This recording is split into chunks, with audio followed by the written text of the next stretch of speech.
welcome to Group Cat. So in previous lecture we have studied about permutation and combination. Okay, so in PNC I have told earlier that this chapter is divided into three parts: selection,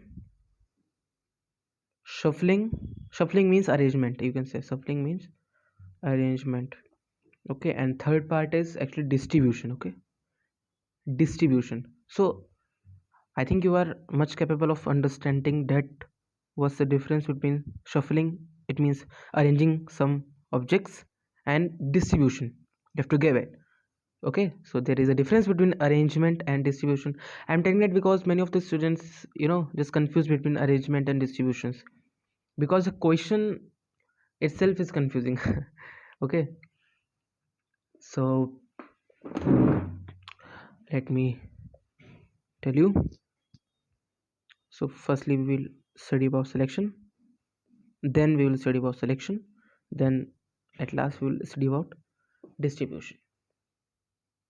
Okay, so in selection we will study about, I earlier told you that what's the meaning of NCR. NCR means number of ways to select R objects from n distinct objects. NCR means number of ways to select R objects from n distinct objects for a unique purpose. I have told you that this line, unique purpose, is very important. This is very important actually. Important because it is the trap. ये अपनी copy में लिख सकते हो. ये एक बहुत बड़ा ट्रैप होता है जिसमें जो एग्जामिनर आपको फंसाता है. ऐसा क्यों होता है इसको मैं डिटेल में आपको एक्सप्लेन करूँगा. ओके, सो देखो सपोज आगे बढ़ते हैं. सपोज कहीं भी लिखा है कि 10C4 सपोज लिखा है, तो इसका मतलब ये होता है कि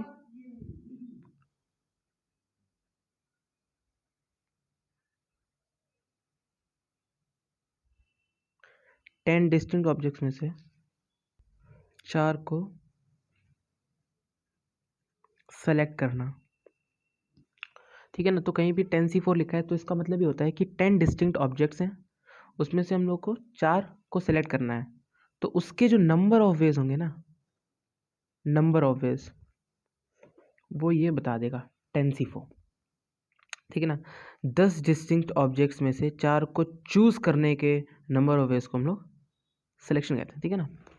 तो सिलेक्शन का मतलब ये होता है, बेसिकली हम लोग कह सकते हैं कि जो सिलेक्शन होता है उसका मतलब ये होता है, मतलब 10 में से हमने क्या किया है, यहाँ पर हम लोग ने ये किया है कि 10 में से 4 को सेलेक्ट किया, और जो 10 थे वो डिस्टिंक्ट होने चाहिए. ठीक है ना. ये नोट कर लो, ये मैंने पिछले लेक्चर में भी नोट करवाया और दोबारा इसलिए नोट करवा रहा हूँ क्योंकि आपको याद रहे कि अगर डिस्टिंक्ट नहीं है ऑब्जेक्ट्स तो उसके लिए एनसीआर फॉर्मूला होता ही नहीं है. To apply NCR, to apply number, to calculate number of ways, the objects must be distinct. सारे ऑब्जेक्ट्स अलग होने चाहिए. ठीक है ना. सो 10 डिस्टिंक्ट ऑप्शन से 4 को सेलेक्ट किया तो सिलेक्शन इसी को कहते हैं. ठीक है ना. तो उसके 10 में से 4 को सेलेक्ट करने के नंबर ऑफ वेज क्या होंगे, 10C4 सिंपल. ठीक है ना. तो अभी आपको जो 11th जो फ्रेशीज हैं उनको ये बात समझ में आ गई होगी कि ये NCR का मतलब होता क्या है. ठीक है ना. सो कुछ क्वेश्चंस हैं जो कि आपको सॉल्व करना है. पहला क्वेश्चन है कि सपोज कोई आपसे पूछता है कि 5 डिस्टिंक्ट ऑब्जेक्ट्स में से 4 को सेलेक्ट करने के नंबर ऑफ वेज क्या होंगे, तो आप बोलोगे 5C4. ठीक है ना. 15 डिस्टिंक्ट ऑब्जेक्ट्स में से अगर आपको 14 सेलेक्ट करने हैं तो नंबर ऑफ वेज कितने होंगे, 15C14. अगर आपको 10 डिस्टिंक्ट ऑब्जेक्ट्स में से 3 सेलेक्ट करने हैं तो उसके नंबर ऑफ वेज कितने होंगे, कितने तरीके से हम लोग सेलेक्ट कर सकते हैं, तो 10C3. ओके. और इनको हम और क्या लिख सकते हैं, 5C1, 15C1, 10C7. ठीक है ना। अब जो लोग रिवाइज नहीं करे होंगे तो उन लोगों को लग रहा होगा ये सेम कैसे हो गए। तो मैंने एक फॉर्मूला लिखवाया था शायद फर्स्ट लेक्चर में कि NCR is equals to NCN minus R। ठीक है ना। तो हमने 5C4 को 5C1 इसलिए लिखा है क्योंकि NCR 5C4, ठीक है ना। n तो n रहेगा मतलब 5 तो 5 रहेगा, और n माइनस आर मतलब 5 माइनस 4 कितना होता है, 1 होता है। तो ये इक्वल हो जाएंगे। अगर आप कैलकुलेट करेंगे तब भी इक्वल होंगे। कैसे? 5 फैक्टोरियल आर फैक्टोरियल मतलब 4 फैक्टोरियल, और n माइनस आर फैक्टोरियल मतलब 1 फैक्टोरियल। 1 मतलब 1 ही होता है, तो हम लोग हटा सकते हैं इसको। 5 फैक्टोरियल आर फैक्टोरियल मतलब 1 फैक्टोरियल 1 होता है, और 5 माइनस 1 4 फैक्टोरियल। तो 5 factorial upon 4 factorial equals to 5 factorial upon 4 factorial. तो देखो सेम आया ना। तो ये तो सेम होता है, जो फ्रेशीज हैं उनको लिए बताया। तो ये फॉर्मूला याद रखिए, ठीक है ना। इसलिए हम लोग ने, और इसलिए 10C3 को हमने 10C7 लिखा। कैसे? NCR n तो n रहेगा मतलब 10 की जगह तो 10 ही रहेगा। तो 10C 10 minus 3 7 10C7 NCR is equals to NC n minus R 10 minus 3 7। So this is very important formula. Okay, so you have to remember it. सो ये हमारे सामने एक क्वेश्चन है कि ABCDEFGH, ठीक है ना। ये 8 ऑब्जेक्ट्स हैं, मतलब 8 पीपल हैं, ठीक है ना। अब देखो क्वेश्चन को अप्रोच कैसे करना वो मैं आपको बता रहा हूँ, ठीक है ना। और बेसिक्स भी संग संग हम लोग चलते रहेंगे और रिवाइज भी करते रहेंगे।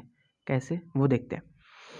देखो उसने सबसे पहले कहा है कि 8 पीपल हैं, ठीक है ना। तो 8 इंसान है। अब 8 इंसान प्रैक्टिकली तो सेम तो नहीं हो सकते, मतलब 8 पीपल मस्ट बी डिस्टिंक्ट, ठीक है ना। 8 पीपल मस्ट बी डिस्टिंक्ट। अब 8 इंसान है तो वो डिस्टिंक्ट ऑब्जेक्ट की तरह ट्रीट किए जाएंगे। और ABCDEFG 8 पीपल है, ठीक है ना। तो मैथमेटिकली जो 8 इंसान है वो डिस्टिंक्ट ही हम लोग लेंगे, ठीक है ना। मतलब हम लोग यहाँ पर जो NCR का मैथमेटिकल टूल है वो हम लोग लगा सकते हैं। अब इसमें बोला गया कि find the number of ways to select 4, ठीक है ना। मतलब क्वेश्चन ये कह रहा है कि 8 में से 4 को सेलेक्ट करने के नंबर ऑफ वेज बताने हैं, ये तो बताने हैं। और 8 क्या है, जो 8 है वो डिस्टिंक्ट भी है। जो 8 ऑब्जेक्ट्स हैं वो हमारे डिस्टिंक्ट भी है। मतलब यहाँ पर क्या हो सकता है कि NCR का जो मैथमेटिकल टूल है वो हम लोग अप्लाई कर सकते हैं, ठीक है ना। तो अब देखो 8 में से 4 सेलेक्ट करने हैं, ठीक है ना। 8 में से 4 सेलेक्ट करने हैं और 8 डिस्टिंक्ट हैं, ठीक है ना। तो वैसे आंसर क्या होता? 8C4 होता। बट यहाँ पर एक कंडीशन भी है कि A इज़ श्योरली सिलेक्टेड। तो यहाँ पर कंडीशन लग गई, तो हम लोग A नहीं लगा सकते, ठीक है ना। अगर 8 में से 4 को सिलेक्ट करने के नंबर ऑफ वेज निकालने होते तो लगा सकते, बट यहाँ पर एक कंडीशन भी लग गई। अब ये तो लिख गया हमारे पास, ये नहीं लगा सकते।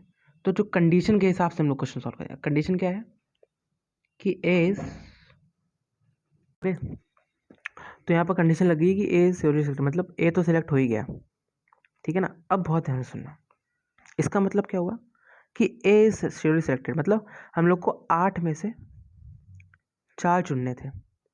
तो अगर एक सेलेक्ट हो ही गया है, अगर एक बंदा सेलेक्ट हो ही गया है, तो अब कितने चुनने हैं? 3 चुनने हैं, ठीक है ना। मतलब 4 लोग चुनने थे। अब एक तो जगह फिक्स हो गई, एक जगह ही फिक्स हो गई, इसकी कोई नहीं ले सकता। मतलब ए श्योरली सिलेक्टेड, ए तो सिलेक्ट करना ही था, ठीक है ना। ये 4 जगह थी, अब ए तो यहाँ पर सिलेक्ट हो ही गया है, ठीक है ना। तो ए तो यहाँ से भी हट जाएगा। अब कितने बचे हैं देखो, 1 2 3 4 5 6 7 7 लोग बचे हैं, ठीक है ना। तो अब हम लोगों को क्या करना होगा, अगर ए श्योरली सिलेक्टेड है तो 7 में से अब 3 को सेलेक्ट करने के नंबर ऑफ वेज बताने होंगे, ठीक है ना। क्योंकि ए की जगह तो पक्की हो गई, ठीक है ना। अगर ये सेंटेंस नहीं लिखा होता कि ए इज श्योरली सिलेक्टेड तो आंसर होता 8C4।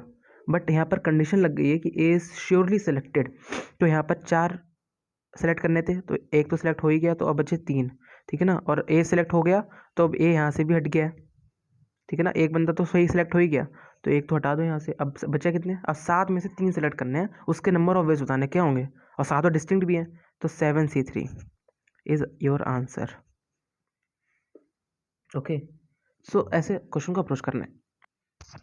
अब क्या है कि क्वेश्चन वही सेम है, देखो क्वेश्चन ये सेम है, तो जो कंडीशंस थी उसका ही हमारा ये पार्ट था, मतलब these are 8 people, find the number of ways to select 4 if, पहला पार्ट था ए श्योरली सेलेक्टेड, वो तो मैंने सॉल्व करना सिखा दिया। अब मैं 3 पार्ट्स और दूंगा, 3 कंडीशन और दूंगा, उस कंडीशन के हिसाब के आपको क्वेश्चन सॉल्व करना होगा। वो एक तरीके से होमवर्क है और वो मैं नेक्स्ट लेक्चर की शुरुआत में डिस्कस करूंगा। तो find the number of ways to select 4 if A is selected,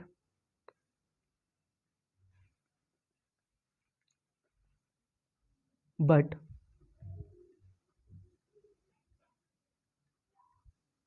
B is not. जो पहली बार पढ़ रहे होंगे उनके लिए कंफ्यूजिंग होगा, बट जब मैं एक बार बता दूंगा तो बहुत ही क्रिस्टल क्लियर हो जाएगा। तो even try it. C part is A and B can not be selected, and D part is if A is selected then D is also selected. Okay, so these are your homework. Do it, try it, and I'll be discussing it in the next lecture, starting of the next lecture.